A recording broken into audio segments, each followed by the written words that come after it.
జనసేన అలాగే వైఎస్ఆర్సీపీ, టీడీపీ ముగ్గురు కూడా ఒక విషయంలో ఒకే బాటలో వెళ్తున్నారు. అదేంటి అంటే కార్యకర్తలకు పెద్దపీట వేసే విషయంలో. 2019లో అధికారంలో వచ్చి కార్యకర్తలను పట్టించుకొని వైఎస్ఆర్సీపీ రియలైజ్ అయ్యింది ఓటమితో.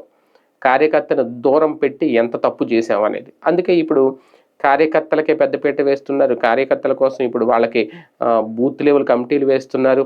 కొన్ని పదవులు ఇస్తున్నారు పార్టీ తరపున. వాళ్ళకి ఒక ఐడెంటిటీ ఇస్తున్నారు. వాడి ప్రతి మెడలో కార్యకర్త మెడలో ఒక ఐడి కార్డు కూడా ఉంచుతున్నారు. అంటే ఇది ఒక గుర్తింపు. పార్టీ మమ్మల్ని గుర్తించిందనే ఫీలింగ్ కార్యకర్తకు రావాలంటే వాళ్ళ కోసం కొన్ని కార్యక్రమాలు చేపట్టాలి. వాళ్ళ కోసం పార్టీ కోసం వాళ్ళు అన్నట్టుగా ఆ వర్క్ అయితే కనిపించాలి. అది ఇప్పుడు చేస్తుంది ఇన్నాళ్ళుగా పార్టీ పెట్టిన ఇన్నేళ్ల తర్వాత. అలాగే జనసేన కూడా ఇప్పుడు అదే పని చేస్తుంది.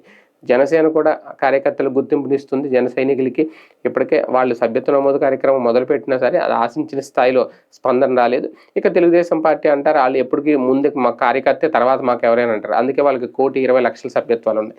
దాన్ని ఇంకా పెంచుకునే ప్రయత్నంలో భాగంగా జన్-జీ, జన్-ఆల్ఫా అంటూ నారా లోకేష్ గారు ఈ తరం రాబోయే తరాన్ని కూడా ఆకట్టుకునేలాగా కొన్ని రూపొందించాలి, కొన్ని కార్యక్రమాలంటూ ఆయన ముందుకు వెళ్తున్నారు. అంటే చివరికి ఒక స్టేజ్కి వచ్చేసరికి ఒక టఫ్ పోటీ చూశారు 2024లో.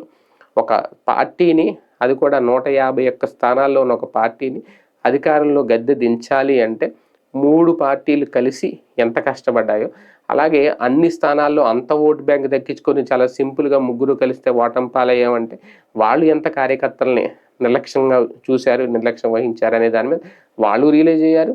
అధికారంలో ఉన్న 3 పార్టీలు, ఈ 2 పార్టీలు కూడా రిలీజ్ అయ్యాయి. దీంతో ఓవరాల్గా ఇప్పుడు అందరూ కూడా కార్యకర్తల బాట పడుతున్నారు.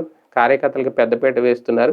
జగన్మోహన్ రెడ్డి కాదు, ఇటు పవన్ కళ్యాణ్, అలాగే తెలుగుదేశం పార్టీ చంద్రబాబు నాయుడు గారు, నారా లోకేష్ గారు కూడా అదే బాటలో వెళ్తున్నారు.